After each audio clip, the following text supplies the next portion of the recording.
Hi guys, I'm Matthew Dispa from Holistic Horsemanship. Thank you for joining me on this new episode of Horses Made Simple. Today we're diving into the technical aspect of horsemanship with a video about the first encounter, this very important moment that will set the foundation of your relationship to your horse. So this video might be useful to you for your first interaction with your horse, but not only. It might as well be an inspiration if you want to have a fresh start or just some fun with a horse you already know. Here's a recording of my first session of groundwork with a horse. I had trimmed that horse once before, so I knew a little bit about him. What I knew basically was that he was a very sweet horse, but that he could be quite dominant and sometimes confused about what might be asked of him. And when he would get confused, he could build up quite a lot of stress, quite a lot of energy, and pull his feet away when you were holding them and moving away when asked to stand still. So what you're going to see is our first time interacting together, our first horsemanship session in slow motion, so you have the opportunity to observe what happens in detail between the horse and the horseman. Before we start, I want to say that this is only one way to interact with a horse. There are many different ways, and I'm not pretending that this is the only one or even the best one. However, I found that it was the most appropriate in this case. You'll find in future videos other ways to interact and approach a horse depending on his level of energy and on his personality. The video starts just a few seconds after I enter the round pen, so there's a little bit that you don't see.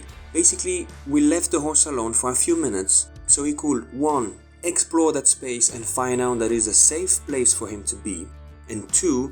Disconnect completely from people so we can start on a clean slate.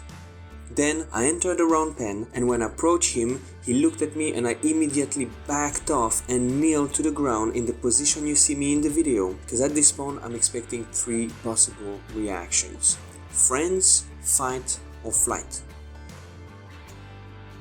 Friends. By posing here, I wanted to give the horse the possibility to make friends with me and connect with me right away, which happens quite often, and that should always be encouraged as much as possible. Fight. A horse being aggressive at this stage would be extremely rare, and it's definitely not the case today. Flight. A horse just not being willing to connect with a person at the beginning of the first encounter is very common, and that's what is going to happen here. His attention is going away from me and back to the grass that he was eating. When this happens, what I'm going to do is I'm going to start moving on a half circle towards his hindquarters, requesting his attention, giving him the chance to move his hips away and turn his head towards me. Now he's not going to do that, even though I'm clearly moving towards him, and that's going to take a few seconds. Now, in the animal world, 1 second is a long time. And if nothing happens during several seconds as I'm moving towards him, what I'm going to do is I'm going to start moving the horse. So basically, if I see that his attention is away from me, I'm going to make him explore that possibility. I'm going to be like, if you want to go away, go away. We can try that together. And I'm going to make it very clear that I want him to move. Look at my body language. I'm going to make myself not aggressive, but assertive. So during the whole session, I'm not even going to touch that horse with the rope. I'm not going to inflict any pain, and I don't want to scare him, but I'll show him extremely clearly what I want from him, just like a horse would communicating with another horse, using body language and energy, being simple, clear, and straightforward in his communication. But it is very important to notice that whatever I'm going to ask of that horse, whatever happens, no matter how it goes, I'll always be calm and confident. I want to create 2 points of reference: respect and trust. 2 poles, like the yin and the yang, like masculine and feminine. The first point is respect. It's about moving, and I'm looking for 2 things at this stage. 1, I want the horse to move for me, not me for the horse. And this is for practical reasons, not for moral reasons. I don't want the horse to do what I say because I'm better than he is, because I want to be his boss or the master of a slave. That's not the case. I want the horse to move for me because in our everyday life and in order to provide the most basic horse care, I need to be able to ask a few basic things of him. So I'm basically playing the game that horses play when they meet for the first time or when they haven't seen each other for a while. They are going to find out who moves for who, not that they are winners or losers in the horse world, but just for horses to organize themselves. Second thing I'm looking for, an appropriate response to pressure. I don't want to lift one finger and having a horse taking off because he's scared. That will not be an appropriate response to pressure. And I would not like neither to apply a lot of pressure on a horse, swinging that rope a lot without any reaction, the horse clearly saying to me, I don't care, this will not be appropriate neither. So in this case, this horse is being very respectful by 1. Moving for me, and 2. Giving me an appropriate response to pressure. At this stage, very little has happened, but look at how we are already moving together. Remember, horses do 2 things. They move together and they move each other. Just within this first minute, it seems longer on the slow motion, but it's only a very short amount of time that has elapsed here. I'm getting a lot of information about that horse and he's getting a lot of information about me. We are introducing ourselves to each other. Just with that little bit of movement, that horse has seen me from behind, from one side, and from the other. So we are already getting to know each other. The message I'm sending to that horse is, if I want to move you, I can. But I'm going to make it very clear for you, just like other horses do. So it is as easy as possible for you to understand me. So I'm going to send him on roughly 2 circles one way, then I'm going to change direction, observe how I'm moving ahead of him, cutting his way, blocking the space in front of him in order to send him the other way. Horses do the same. They are very aware of the space around them and they organize it and share it depending on what they want from other horses. Then we'll go for another 2 circles roughly and we'll change direction again to bring him on the same direction we started on. And now comes the key moment. The horse is back on the same direction where we started. And look at how my body language is now changing from assertive to inviting, from active to passive, from applying pressure to bringing release. Energy was high and it's now lowering down. At this stage, I'm looking for 4 signs that will tell me that the horse is ready to connect with me. Usually 1, his inside ear will point towards me, which means he's paying attention. 2, a lower head. 3, him slowing down and making smaller circles.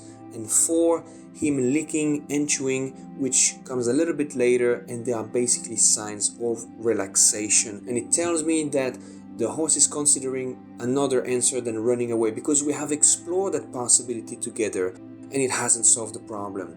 I'm still here. I have moved that horse in different directions, I have applied pressure on him, and not only he's still alive, but he hasn't even been hurt. So we are basically answering a very important question in a horse's mind, which is, are you a predator? Are you here to kill me or hurt me? And the answer is no, I'm not here to hurt you, it is something else I'm expecting of you. I'm going to be very clear in the way I use my feet. Up until now, they were pointing towards the horse and I was walking in his direction.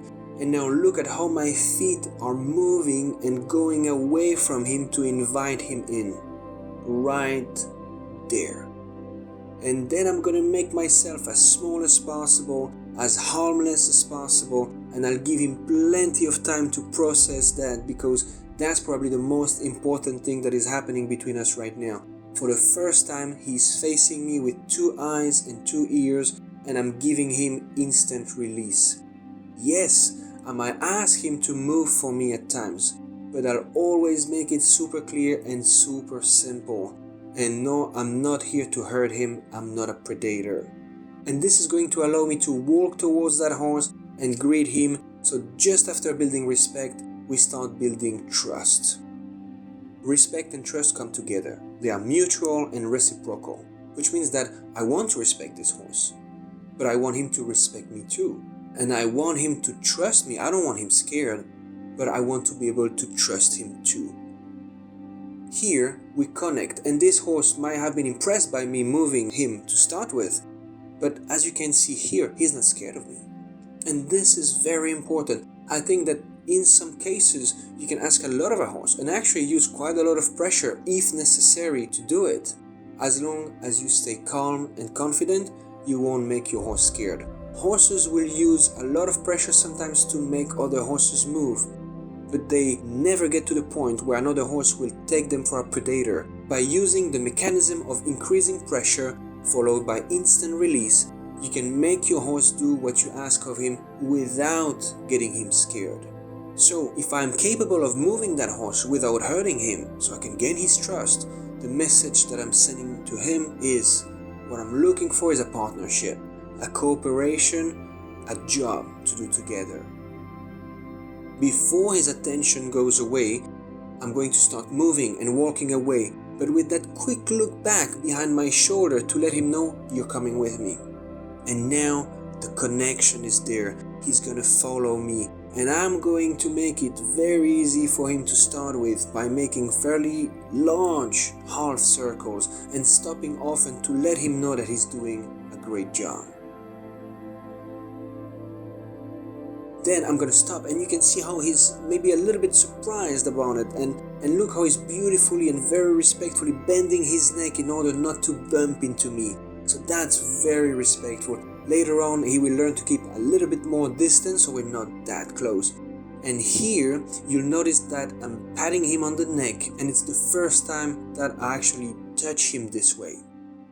I always put it this way: respect, trust, then affection.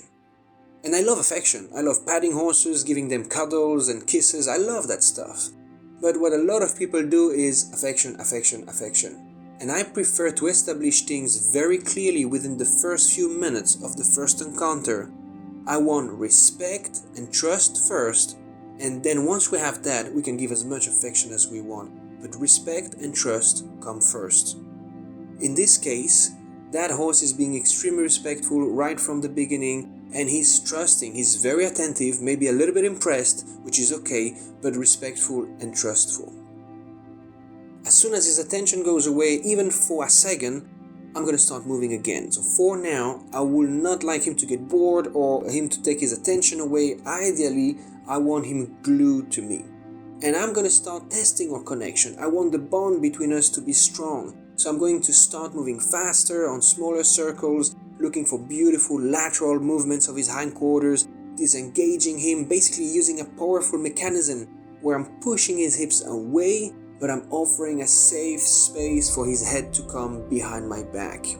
Here you can see very clearly how it is all about body language and energy, how it is about moving each other and moving together using increasing pressure followed by instant release. And here I want to thank this horse for this amazing connection that he's giving me. I never want to force affection upon a horse. I prefer to wait and allow the horse to come in for affection when he feels like he's ready for it. And that horse is doing just that now, connecting with me, looking for that closeness and sharing a beautiful moment.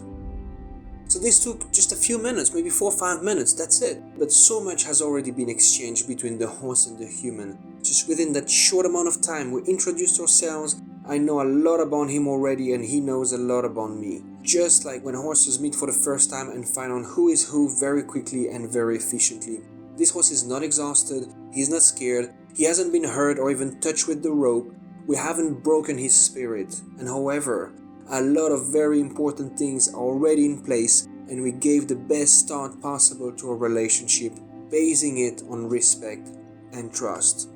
And this is just the beginning. You'll see more in the next video, but I think that how you start your relationship with a horse at the first encounter is so important for everything else that is going to follow. Let me know what you think in the comments below, like and subscribe, and I'll see you in the next episode of Horses Made Simple. Take care, guys.